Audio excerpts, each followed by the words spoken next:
Think ahead to 2030. What does the world look like?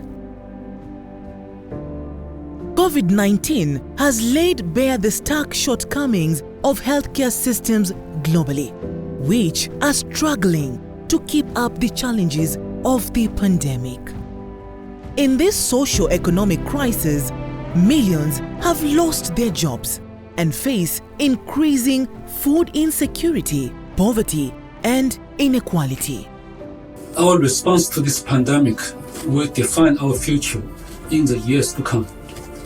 As an interconnected global community, we need to build resilient systems, infrastructure, skills, and capabilities, and correct the course of our development as needed.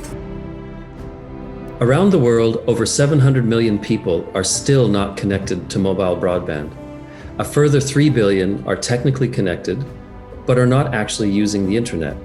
This digital divide disproportionately affects the most vulnerable. Those members of society who might have a lower income, are more rural, or less literate. We at UNDP are focused on connecting everyone in society safely and responsibly to crucial digital services such as banking in an inclusive way by keeping them low cost and accessible. In Africa, there is a rising need and opportunity to build a digital economy. The growth of digital payments, for instance, accelerated during the COVID-19 crisis, with the use of online and mobile banking tools increasing by as much as 30%. E-commerce has saved several businesses, and what many imagined was impossible took just a few months to yield. Africa is bursting with promise. From robots to medical chatbots to oxygen-making machines, Africa is using digitalization to show the footprint of what digital-enabled industry could look like. So, how can countries innovate more quickly by using both open innovation and open source technology in a time when every second counts, especially now in the middle of this global pandemic? In Mauritius, for example, the government recently turned to an open source solution that UNDP helped them identify. And this solution turned out to be a foundation for their COVID-19 response, saving the country millions of dollars, and more importantly, a lot of time and hopefully a lot of lives. The UNDP Global Center in Singapore supported makeathons in Kenya, Tanzania, and South Africa, where students, engineers, and hobbyists all came together to build devices that support social distancing or take your temperature, for example. And we hope that these will help local communities respond to and recover from this pandemic. As the crisis wears on, we see bright spots start to emerge and to bring hope.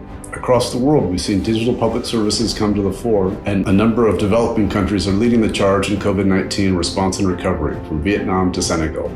Inclusive digital learning solutions are keeping young people learning. Frontline workers in rural Africa are receiving their salaries digitally, and the first video conferencing app made on the African continent was launched during this pandemic. They say necessity is the mother of invention, and we have seen how bright minds and determined hands have created amazing innovations, often in the most difficult of circumstances. One thing is clear: in order to recover from the pandemic and put us on the path to sustainability, we need good ideas. We need to effectively tackle climate change while feeding a growing world population. We need passionate and committed people to shape the smart cities and communities of tomorrow. Technology and innovation, if applied thoughtfully and inclusively, can help us work in new and better ways across borders and make all these a reality. Today, we invite you to think ahead to a sustainable 2030 and what we need to do to get there, and the transformative role that tech and innovation will play. Welcome to Switch 2020.